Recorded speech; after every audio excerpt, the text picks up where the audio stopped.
경기도 북부 쪽에 신혼살림 차리고 살고 있는 결혼 2년차 맞벌이 부부입니다. 남편이나 저나 회사가 다 서울에 있다 보니 당연한 이야기이겠지만서도 신혼집을 알아볼 때 서울 쪽으로 구했으면 싶었습니다. 부동산이 가지고 있는 잠재적 투자 가치도 투자 가치지만 회사 출퇴근 거리가 멀어지는 게 생각보다 많이 부담스러웠었거든요. 하지만 이제 30대 초중반인 저희가 서울에 집을 구한다는 건 욕심이나 다름이 없었지요.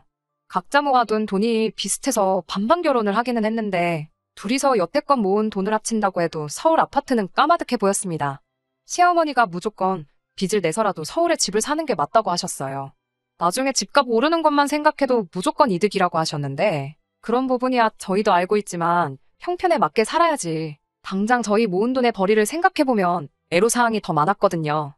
집을 알아볼 때 시어머니 쪽에서 부동산 정보를 어디서 많이 듣고 와서 저희한테 여긴 어떠냐, 저긴 어떠냐 하면서 추천을 해줬습니다.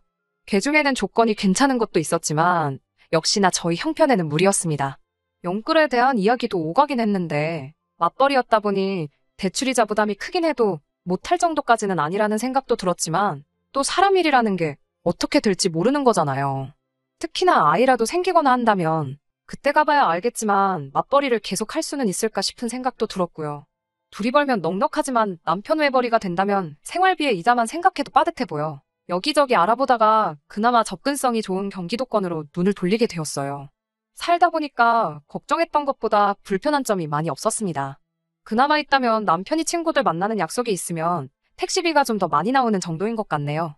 출퇴근 거리가 멀어지긴 했지만 대중교통이 잘 되어 있어서 결혼 전에 통근에 쓰는 시간보다 많게는 20분 정도밖에 차이가 나지 않고 주변에 인프라도 다 되어 있고 주말에는 교회로 나가기 편해서 여러모로 장점도 많은 것 같네요. 아무튼 이쪽에 자리를 잡고 살기 시작하면서 특히나 요즘 부동산 문제로 연신 보도되는 기사를 보면 좋은 결정을 내린 것 같다 생각합니다. 특히 문제가 되는 몇 군데 지역 중에 시어머니가 추천해준 동네도 나오고 하는 걸 보니 말이에요. 집들이를 했을 때 시어머니 쪽에서 불만이 좀 많아 보였습니다. 당신들 집에서 가까운 것도 많은데 왜 이렇게 멀리까지 와서 사는 거냐는 둥. 잠깐씩 집에 들러서 들여다보려고 해도 멀어서 엄두도 안 난다는 둥. 솔직히 그 말을 들으니 그제서야 저희들을 대신에 신혼집 알아봐준다고 했을 때 왜 하나같이 다 시부모님 댁에서 그렇게 가까웠는지 그 이유를 알겠더군요. 그리고 한편으로는 멀리 신혼집을 구해서 다행이다. 참 안심이었습니다. 그런데 집거리가 멀어지니 멀어진 대로 문제가 생기더라고요. 완전 신혼 초반 때는 멀고 오기 힘들다고 저희 집에 오는 걸 꺼려했는데 신혼 한 3개월쯤이 지나니 시도 때도 없이 오시더라고요. 말로는 며느리 보고 싶어서 오셨다지만 누가 봐도 아들 보러 오셨구나 싶은 게 다 티가 날 정도로 저는 안중에도 없다는 게 다 눈에 보였어요. 당연히 그럴 수밖에 없겠지요. 아들이 떡하니 있는데 굳이 며느리 보러 오실 시어머니가 세상 어디에 있겠어요? 당장 입장 바꿔서 시어머니가 아니라 친정어머니가 오셨다면 그건 사위가 보고 싶어서가 아니라 당연히 저 때문에 오시는 거였을 테니까요. 제가 뭐 결혼 전부터 시어머니랑 척을 지고 있던 것도 아닌데 가끔씩 오시는 게 잘못된 건 아닙니다. 처음부터 제가 제발 좀 오지 마시라 했던 것도 아니에요. 그런데 언제부턴가 며느리 보고 싶어서 왔다고 하신 그 말씀 앞에 단어 하나가 더 붙는다는 걸 깨닫게 되었습니다. 며느리가 보고 싶어서 오는 게 아니고 며느리가 일하는 모습을 보고 싶어서 오신 것이라는 사실을 말이지요. 처음엔 엄청 사소한 것들로 시작했어요. 굳이 아들을 바로 옆에 끼고 계시면서 저한테 휴지 좀 가져다 달라, 물 좀 떠와라 하는 그런 사소한 것들이요. 그런데 그게 점점 살림에 대한 간섭으로 바뀌더라고요. 맞벌이 부부다 보니 집안일은 남편과 제가 서로 할 일을 배분해서 하고 있는데 꼭 남편이 당번으로 맡아서 하고 있는 것들에 대해서만 그렇게 잔소리를 하더라고요. 설거지 당번은 항상 남편인데 그릇이 깨끗이 안 닦였다든지 바닥 물 청소도 남편이 도맡아 하는데 장판에 물자국이 왜 이리 많냐며 뭐라 하시고 제가 맡아서 하는 일 중에서 짚고 넘어간 건 하나밖에 없었는데 그건 냉장고 이야기였습니다. 냉장고에 왜 이렇게 음식 재료는 하나도 없고 즉석조리식품밖에 없냐, 반찬 가게에서 사온 반찬밖에 없냐며 뭐라 하셨지요. 그 외에는 제가 당번인 집안일에 대해선 따로 이야기는 없었고요. 냉장고도 굳이 항변을 해보자면 어차피 남편이나 저나 둘 다 회사에서 보내는 시간이 집에 있는 시간보다 더 길기 때문에 그때그때 신선한 재료로 반찬이나 밥을 해먹기가 쉽지는 않아요. 괜히 재료 같은 거 사둬봤자 날짜 지나서 버리기나 하고 그러지요. 종종 야근도 있다 보니 저녁 식사도 밖에서 때우고 올 경우가 많고요. 그 덕에 최대한 집에서 식사는 간단하게 하려고 하고 있었습니다. 인스턴트가 몸에 안 좋은 건 알고 있지만 시간적으로 보나 경제적으로 보나 조리된 식품 사서 먹거나 간단히 한 끼 때울 수 있는 게 더 유리했었으니 그렇게 했던 거예요. 아무튼 그런 와중에도 시어머니가 찾아오시면 저도 최대한 불편하거나 싫은 티 안 내고 최선을 다했습니다. 시어머니만큼은 아니지만 혹시나 친정어머니가 오시거나 한다면 남편이 제가 하는 정도만큼 친정어머니한테 잘해줬으면 하는 마음이 있어서 그랬던 것 같아요. 그런데 하루는 시어머니가 찾아와서는 요 며칠 너네 집 돌아가는 꼴을 보니 집안 어른으로서 가만히 있어선 안 되겠다며 큰 결정을 하셨다고 저희 앞에 폭탄 선언을 하더라고요. 한동안 저희 집에서 살아야겠다고 옷방으로 쓰고 있던 방에 짐 좀 빼놓고 침대를 하나 가져다 놓으라고 말이지요. 남편이 시어머니의 폭탄 선언을 듣고 저와 시어머니 눈치를 번갈아 가면서 살피더군요. 제가 그때 딱 부러지게 안 된다 말했어야 했는데 남편이 중간에서 조율한답시고 나서길래 결국 남편이 하자는 대로 하게 되었습니다. 같이 사는 건 아무래도 아닌 것 같다고 대신 옷방을 손님방으로는 바꿔놓을 테니 가끔씩 주무시고 가시면 되지 않겠냐는 게 남편의 의견이었어요. 그날 이후로 시어머니가 저희 집에서 주무시고 가실 때마다 항상 남편이 당번으로 하고 있는 집안일들을 전부 저한테 시킨다든지 얼토당토하는 시집살이를 시키기 시작했어요. 설거지를 암만 깨끗이 해도 맘에 안 든다고 다시 하라고 한다던가 바닥 청소는 편하게 밀대걸레를 하나 사서 하고 있는데 그렇게 바닥 훔치면 먼지 한 톨이라도 닦이겠냐며 굳이 손걸레를 가져다 무릎을 꿇고 구석구석 다 훔쳐야 한다고 몇 번을 그렇게 사서 고생을 시키더라니까요. 몇 번은 그 장단에 맞추긴 했는데 뭐든 간에 몇 번을 하고 얼마나 잘해봐야 며느리 잘한다는 소리 나올 리가 없는 것도 알고 있었고 그나마 한 달에 한 번 정도 오시던 게 점점 횟수가 늘어나더니 어쩔 때는 한 주에 2번이나 올 때도 있어서 이대로 있다간 저도 제명에 못 살겠다는 생각이 들었습니다. 남편한테 어머님 좀 말려달라는 부탁을 해봤는데 며느리인 제가 참아야지 않겠냐며 두루뭉술 대답을 하더라고요. 자기가 여태껏 자라오면서 어머님 말에 토 한 번 단 적도 없었는데 당장 오지 마시라 이야기하면 어머님이 세상 물정 모르는 것도 아니고 다 제가 착한 아들 뒤에서 조종하며 모자관계 이간질 하는 거라 생각하실 거라고. 그렇게 되면 상황만 더 악화되지 않겠냐는 이유로 저보고 참아달라 하는 거예요. 그래서 이거 이대로 두면 진짜 시어머니랑 같이 사는 날이 오지 않을까 싶어서 못 믿어온 남편부터 어떻게 해야 하겠구나 하는 생각이 들었습니다. 그래서 친정어머니한테 부탁을 했지요. 시어머니가 오셨다 가신 다음 날에 똑같이 친정어머니 보고 오시라 한 다음에 남편한테 이런저런 집안일들 다 시켜달라고요. 친정어머니는 흔쾌히 수락을 하셨지만 막상 사위를 보니 그렇게 하긴 좀 그렇다 하셔서 뭘 시키지 못하셨어요. 그래도 남편은 좌불안석 가시방석에 앉은 느낌이었나 봅니다. 그냥 친정어머니가 하루 주무시고 가시는 것만으로도 충분히 불편하고 부담스러워 하더군요. 아무것도 안 시키는 친정어머니가 계시기만 해도 저렇게 부담스럽고 불편한데 저는 오죽 힘들었을까 싶었는가 봅니다. 그렇게 시어머니가 저희 집에 온 다음 날 친정어머니께서 똑같이 저희 집에 오며 가며 하시기를 2달쯤 하니 결국 그제서야 남편이 백기를 들었네요. 저한테 자기가 잘 이야기해서 시어머니가 더 이상 우리 집에서 주무시고 가게 하지 않겠다길래 제가 좀 더 욕심부려서 한 가지 제안을 더했어요. 주무시고 가시지 않도록 하는 거야 당연한 거겠지만 너무 자주 찾아오시는 것도 문제였었거든요. 그래서 달에 한 번 정도 저희가 시댁에 가는 쪽으로 그래서 같이 외식도 하고 근황 이야기도 하고 그런 식으로 효도를 하면 어떻겠냐 했지요. 물론 친정에도 똑같이 하는 건 예외가 아니었지요. 아무튼 그렇게 상황은 일단락되는 것 같았고 더 이상 저희 결혼 생활에 시어머니가 끼어들면서 문제가 생기거나 하는 일도 거의 없어졌습니다. 이따금씩 시어머니가 집은 어떻게 해놓고 사느냐고 당신이 한번 가봐야겠다는 말을 꺼내면 그때마다 남편이 우리가 한두 살 먹은 애도 아니고 알아서 잘하고 있으니 걱정하실 필요 없다 하면서 잘 무마를 해줬네요. 영 못 믿어왔던 남편이 저렇게 중간 역할을 잘하기 시작하니 이날 이때까지 크게 문제될 일이 하나도 없었습니다. 행복하게 잘 살고 있다고 생각했고 이 행복이 앞으로도 쭉 이어질 거라고 생각했었어요. 바로 얼마 전까지는 말이지요. 결혼 후부터 남편하고 거의 매일같이 산책을 하고 있어요. 따로 헬스장에 간다거나 주말에 운동을 나가거나 하지 않기 때문에 건강을 생각해서 하고 있는 거였어요.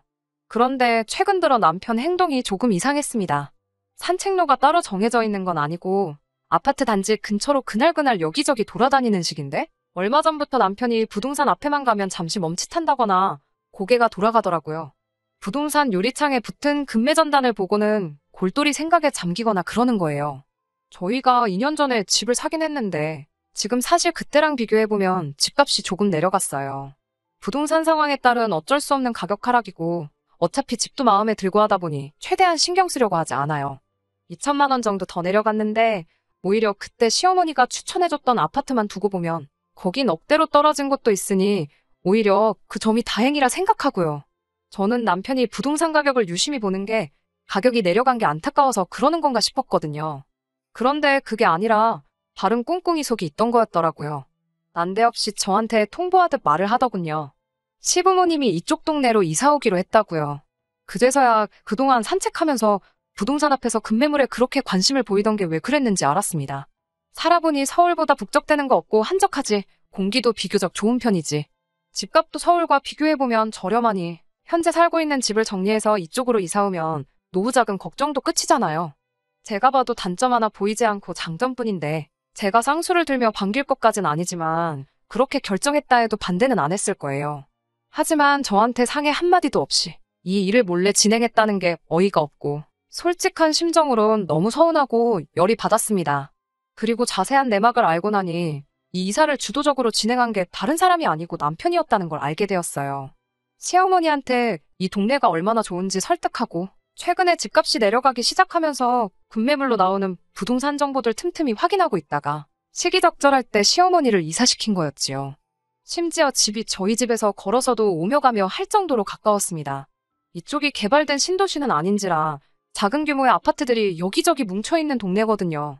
다른 아파트이긴 한데 걸어서 5분 남짓 거리밖에 되지 않으니 따지고 보면 그냥 같은 단지에 살고 있다고 해도 무방할 정도로 가까운 거리였습니다. 당장 집이 가깝다 보니 모른 척하기도 정말 힘들었어요. 도배장판 하는 사람들이 오기로 했으니 저보고 이사갈 집에 가서 관리 감독을 하고 있으라던지부터 가구 같은 거 배달 오기로 한날에 집 지키고 있으라는 부탁까지 해오더라고요. 처음 한번 가주니까 당연한 건 줄 알고 계속해서 저만 시키길래 두 번째부터는 남편 보고 가 있으라고 보냈지요. 그러니 또 그 뒤부터는 귀신같이 멈추더라고요. 이 정도면 시댁이 가까워졌어도 버틸만하다 싶었는데 진짜 고통은 시부모님이 이쪽 동네로 완전히 이사를 들어오고 나서부터 시작되었습니다.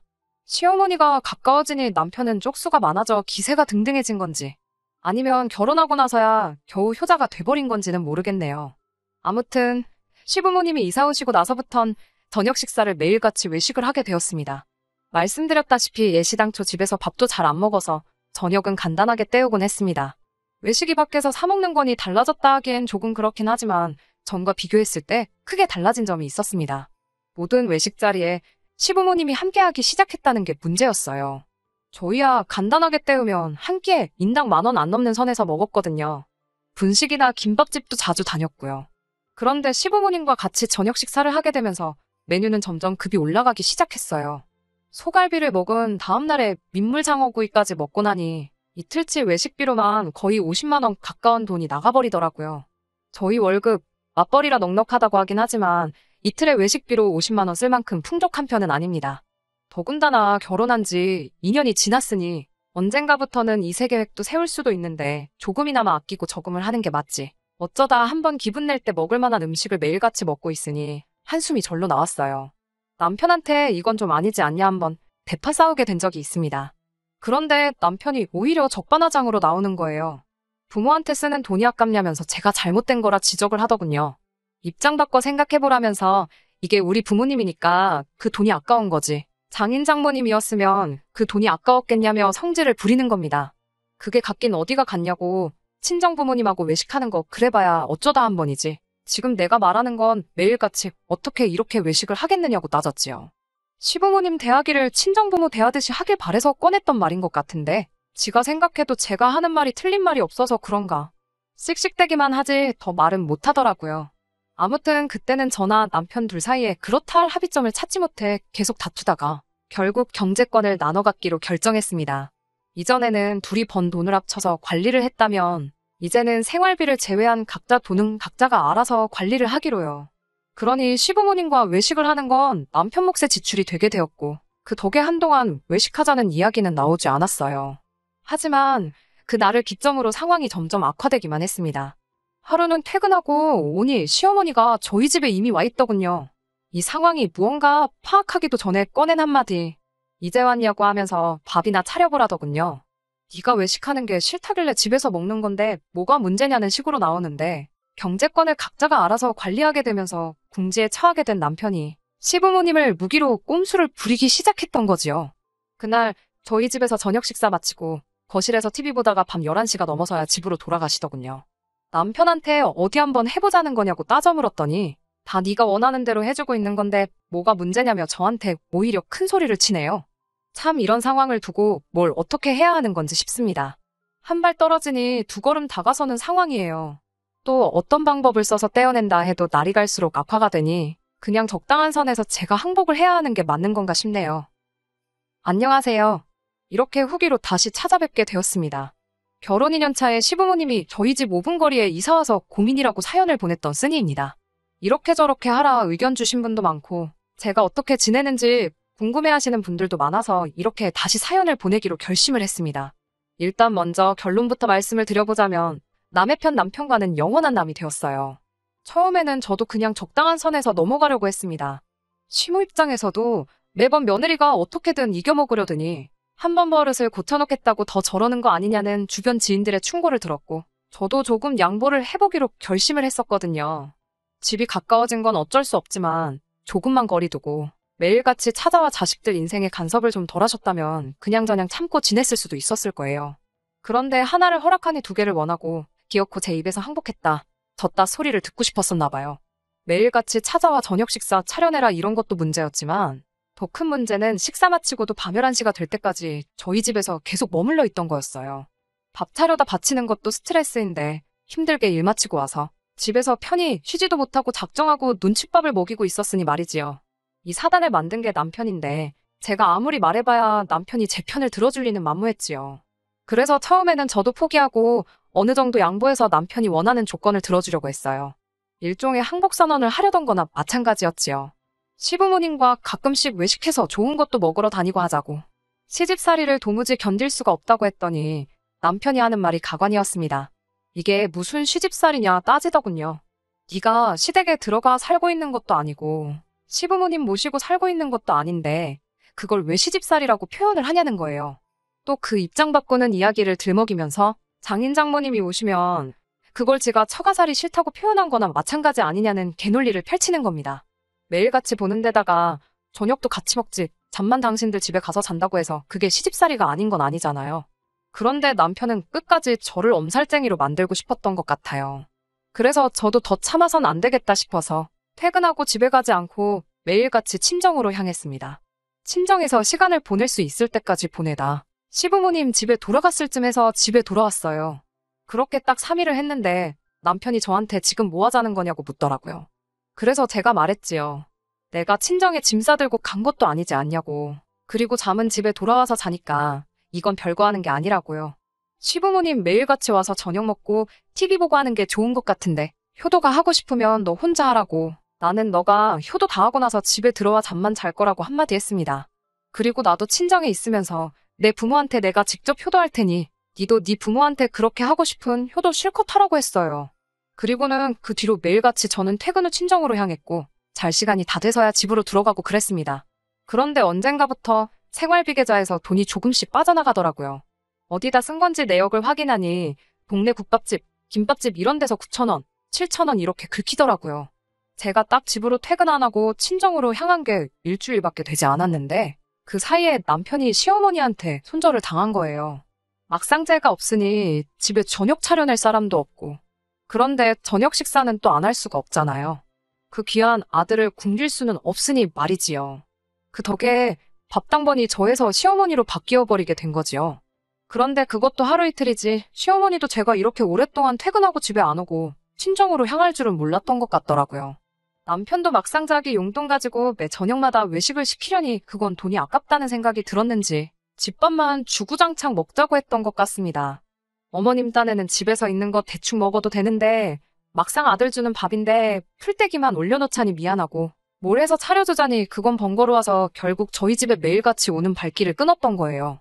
시모한테 그렇게 손절을 당하니 남편은 저한테 숙이고 들어가기도 뭐하고 직접 차려 먹자니 할 줄 아는 것도 없으니 동네 식당 돌아다니며 혼밥하면서 지내고 있던 거고요. 일부러 불쌍한 척 하려고 제가 내역을 알 수 있는 생활비 통장 카드 가지고 결제를 했던 거네요. 그런데 막상 상황이 이렇게 되니 남편이 불쌍할 것도 없었어요. 사실 지난 2년간, 아니 그 전에 결혼 준비할 때부터 답은 정해져 있었던 걸지도 모르겠다는 생각이 드는 겁니다. 시어머니는 애초에 처음부터 아들을 품에서 놓을 생각이 없었던 거고 남편 또한 기회가 된다면 어머니를 모시고 살고 싶어 하는 것 같다는 생각이 딱 드는 거예요. 그러니 결국 신혼집 방 하나 뺏어서 주무시고 가시는 게 막히고 나니 구태여 집 근처까지 이사를 왔던 거지요. 그런데 그런 계획에는 전부 제가 들어있던 거였고요. 일은 일대로, 잔소리는 잔소리대로 다 저 혼자 하고 들어야 했고 효자 소리는 남편이 듣는 상황이었던 거예요. 뭐 애초에 시부모 봉양 잘한다고 효부 소리 듣고 살고 싶은 생각도 없었지만 말입니다. 그런 생각을 가지고 있는 즈음인데도 남편은 시모도 없는 빈집에 계속해서 늦게 들어오는 저를 두고 사과 한마디 없이 자존심만 세우고 있더라고요. 그때 생각이 든 게 이 사람 없이도 나는 충분히 행복하게 잘 살 것 같다는 마음이었습니다. 애초에 온갖 스트레스 받아가며 혹시 또 시모가 며느리한테 수발들게 시키지 않을까 하는 걱정을 끌어안고 사는 것보다 차라리 혼자 사는 게 낫겠다는 결심이 들더라고요. 그 결심이 섰을 때 드디어 퇴근 후 친정으로 향하지 않고 집으로 곧장 들어갔습니다. 제 마음은 아무것도 알 리가 없던 효자 남편은 일찍 들어온 저를 보고 제가 이제서야 백기를 들고 항복한 거라고 생각했나 보더라고요. 그 와중에도 남편은 그러니까 생활비로 가끔씩 시부모님하고 외식도 하고 그러면 자기도 시부모님이 매일같이 집에 오지 않게 잘 이야기를 해주겠다 이딴 소리를 짓거리는 거예요. 그런 남편 면전에다 대고 그냥 시부모님 매일같이 집에 모셔서 외식을 하든 임금님 수라상을 차려주든 알아서 하라고 했어요. 나는 오늘 이혼 서류 전해주러 왔을 뿐이라고 했지요. 자신만만해 있다가 이혼 이야기에 무너지던 남편 표정이 아직도 생각이 나네요. 아무튼 그날 제 짐 챙겨 나오고 결국 이렇게 이혼하게 되었습니다. 남편을 시부모님 집으로 내쫓고 나서 제가 그 집에 있는 방법도 있었지만 굳이 5분도 안 되는 거리에서 지내고 싶지도 않았고 교통 편하다고 하긴 했지만 서울에서 출퇴근하는 것만 하겠나 싶어서 친정으로 갔지요. 이혼하는 과정에서 남편이 어머님 아버님 돌아가시면 새로 산 아파트며 서울집 팔아서 남은 돈도 상당한데 그 돈이 다 우리들 거 되는 거니 꼭 참고 살자는 거예요. 어떻게 제 마음 돌리려 설득을 할 때도 저런 시도 안 먹힐 소리를 하는지. 100세 시대라는데 앞으로 30년은 더 걸릴 이야기 가지고 생색내지 말라고 했지요. 그렇게 식모대접 받으며 30년 살다가 나중에 내 자식 며느리한테 똑같이 대리효도 받는 게 당연하다고 생각하는 똑같은 사람 될 생각 없다 했습니다. 무슨 말을 해도 내 마음을 다시 돌릴 생각 없으니 변호사 선임해서 뜯어낼 수 있는 거 전부 다 뜯어내. 얼마 되도 않는 재산이나마 싹 다 털어가 버리기 전에 깔끔하게 이혼하자고 해서 결국 이혼하게 되었습니다. 그렇게 된 지가 벌써 3개월이 지났는데 후회는 남지 않고 여전히 잘 내린 결정이라는 생각이 드네요. 사람 일이 어떻게 될지 모르니 제가 앞으로 다른 가정을 꾸릴지 평생 혼자서 지내게 될지는 모르겠네요. 하지만 적어도 제 주관 지키며 꿋꿋하게 잘 살아갈 생각입니다. 끝까지 들어주셔서 감사합니다. 오늘의 사연은 여기까지입니다. 구독과 좋아요, 알람 설정 부탁드리고 더 좋은 사연으로 다시 찾아뵙겠습니다. 감사합니다.